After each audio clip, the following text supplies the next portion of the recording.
What is going on, everybody? Welcome back to College Football Talk with Peter Burnett. In today's episode, I'm going to be going over the teams in the Big Ten that I think are in the dark horse category. The question is, do I think these teams are going to compete with the teams in the upper echelon, the Oregon, Ohio State, Michigan, and Penn State, or will they just kind of stay in that second tier? But before I get into that, before I answer those questions, talk about those teams, if you go on to enjoy this video, please feel free to leave a like, consider subscribing to the channel, and turn on those post notifications so you're always up to date whenever I upload. But first things first, what is kind of this second tier of the Big Ten? Who does it entail? The groups that I went over previously were kind of the bottom half of the conference. Those are the teams like the Indiana, Illinois, Purdue, those teams, and then there's also the newcomers that I went over. In this group, though, are the teams that I think are kind of right there, but maybe not quite on par with the top four teams that I already mentioned, and I'm going to start things out going over the Nebraska Cornhuskers. This team finished 5-7 last year, 3-6 in conference, like many of the teams in the very competitive, very tight and close Big Ten West. The Huskers returned 16 starters, 7 on offense, 7 on defense. Last year's team was 5-3 at one point in the season, and with talking to one of the players on the team, Thomas Fidone, interviewing him for a story for the Council Bluffs Nonpareil, he said their goals, one of the missions that they had, was to compete for the Big Ten West title. Obviously, that's not how things panned out. They finished the season with a 4-game losing streak, but the Huskers still had a lot of positives even in that stretch that they can build on for this year. Taking a look, first of all, the strength of this team is defense. They ranked 8th nationally against the rush, 11th in total defense, 13th in scoring. They have a really strong group in kind of on the defensive line. Defensive tackles, Ty Robinson and Nash Hutmacher, and then defensive end Jamari Butler. Those three guys are all going to be receiving looks from NFL scouts this year and are expected to be of that caliber. In the back half, cornerback Tommy Hill and safety Isaac Gifford are the main candidates to provide dependability in the secondary, again, for a group that wasn't quite as strong as this team was against the rush, but still did very well, even on the national level. The rush defense, again, was kind of their strength. One of the things that head coach Matt Rule hopes to improve is their ability to rush the passer without their blitzes, which is something that has a lot of frequency under defensive coordinator Tony White. White also did a phenomenal job of turning around this defensive unit from ranking in the bottom half nationally all the way up into, in a couple of key categories, into the top 15 or top 10.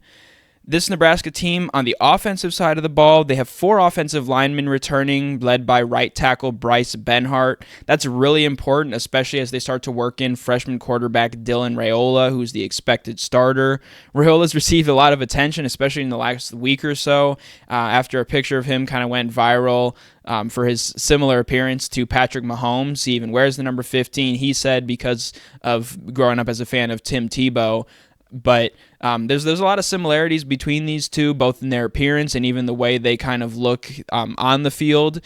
Not here to compare the two. Patrick Mahomes is a proven, obviously Super Bowl winning caliber quarterback, the best quarterback in the NFL right now.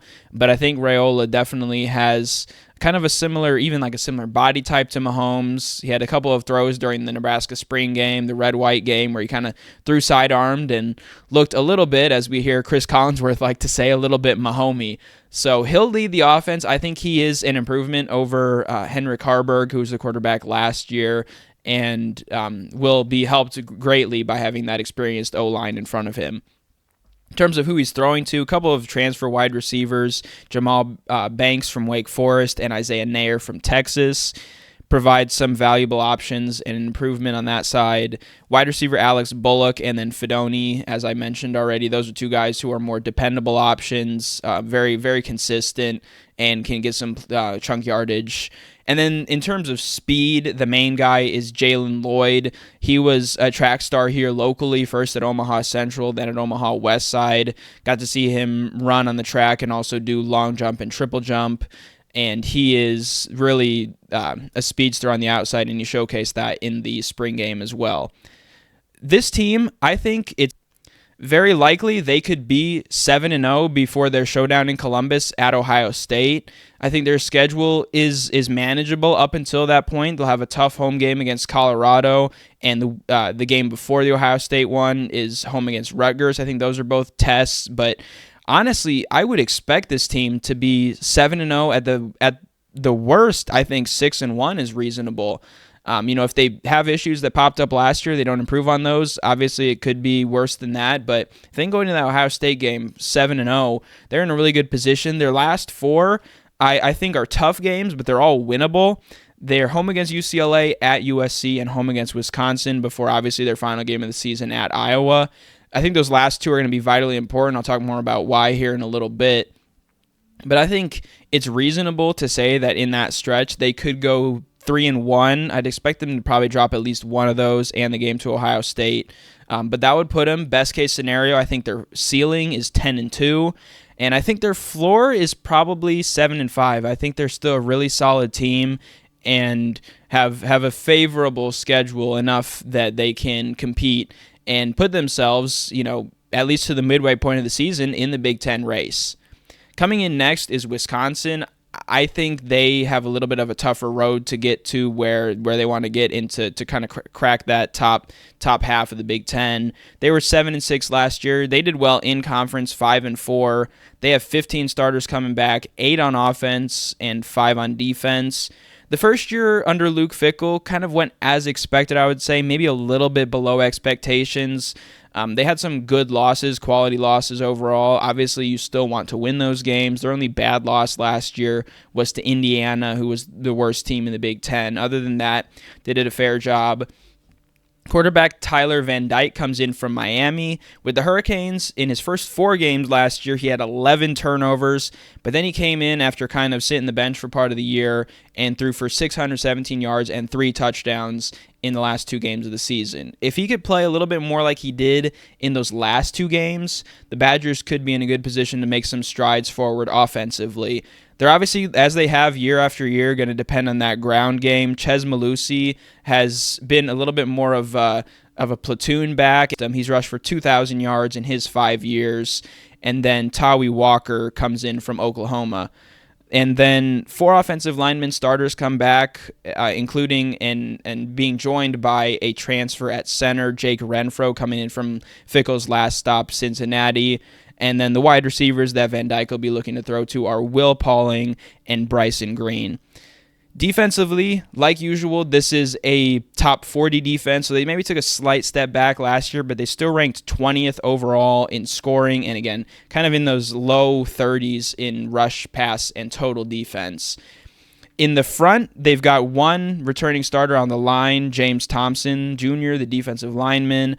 And then at linebacker, they have a couple of solid players in Jake Chaney and a transfer from Arkansas, Jaheim Thomas, who has kind of been emerged as the team's top newcomer this year. And in the secondary, they have 2 really talented guys who made big plays last year. Ricardo Hallman, 7 interceptions, among the best in college football. And then safety Hunter Wooler had 120 tackles and 2 interceptions.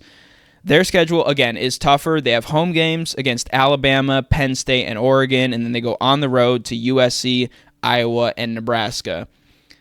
Honestly, in that stretch, I would probably say the best I could see them going is maybe 2-4, but I would not be surprised if they lose, 5 or even all 6 of those games. Maybe they could scrape across a 3-3 record in those games. I think that would be the best case scenario. So I think that really kind of knocks them out of the Big Ten race. I don't think they match up as well. And the games really, honestly, that I see them matching up better are the ones that are on the road. Winning in a place like Kinnick Stadium, winning at Memorial Stadium are very, very difficult. And I don't really see it happening this year for Wisconsin. But potentially, year 3 under Luke Fickell could be another step forward. And then the other team here that I have as one of the dark horse teams is Iowa. They were 10-4 last year, 7-2 in conference, lost the Big Ten championship game to Michigan. They have new offensive coordinator Tim Lester coming in. Obviously, all the memes are made about it, the struggles that the Hawkeyes have had on offense really for a few years, and they really were just heightened even more last year. They were 129th in scoring, 107th in rush, 127th in passing, and 130th, which I believe is dead last in total yardage. Lester has some valuable experience. He was a head coach for, I think, 5 or 6 years at Western Michigan, spent last year as an offensive analyst with the Green Bay Packers. I think that both NFL experience and a little bit more experience somewhere other than Iowa, because obviously previously the offensive coordinator was Kirk Ferentz's son, Brian Ferentz. So I think bringing in some fresh blood from outside will be beneficial for the Hawkeyes offense. I think also beneficial will be having, if they can, have quarterback Cade McNamara start the entire season. He missed a lot of time last year with an ACL tear, and they never really were settled at quarterback. He's one of 6 starters coming back. They have more than Wisconsin, a platoon of running backs, but LaShawn Williams is the main bell cow for that, 821 yards. And then another guy who emerged in the spring is redshirt freshman Kamari Moulton. Those 2 guys will kind of lead the way among a group that should be kind of several guys getting carries.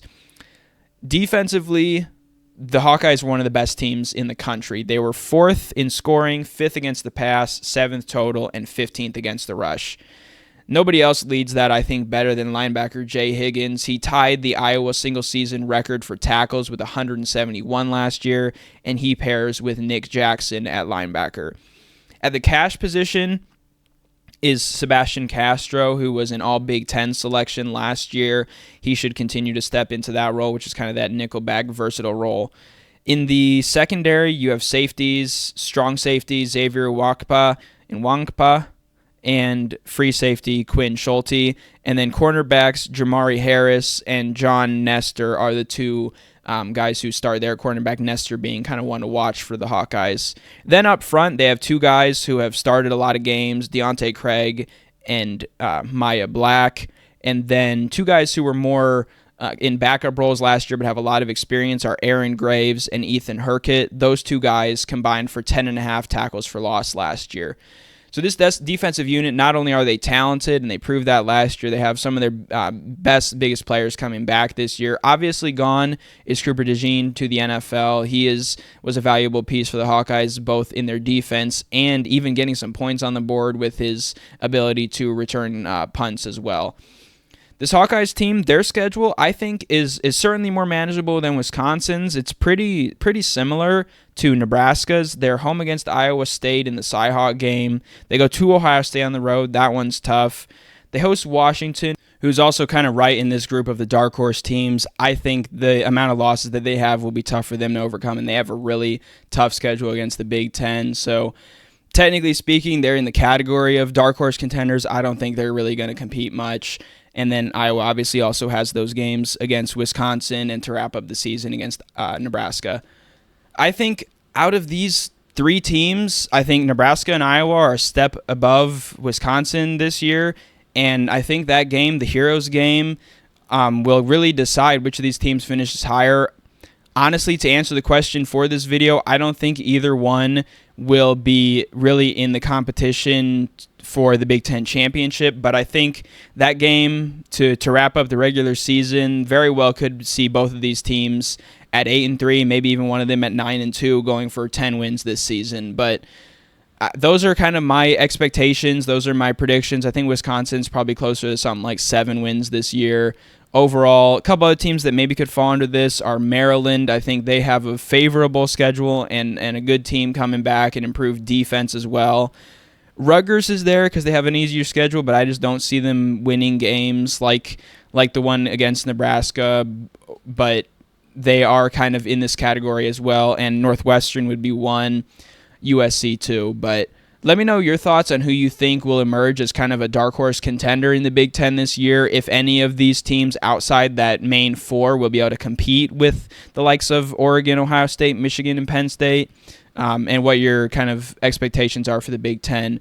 But stay tuned for my next video. I'll be going over those contenders. I've talked about them a lot in these first few videos going over the Big Ten, but I'll be able to focus on each of those 4 teams and give my kind of prediction on which team I think will emerge as the Big Ten champion. But if you stuck around to this point in the video, thank you so much for watching College Football Talk.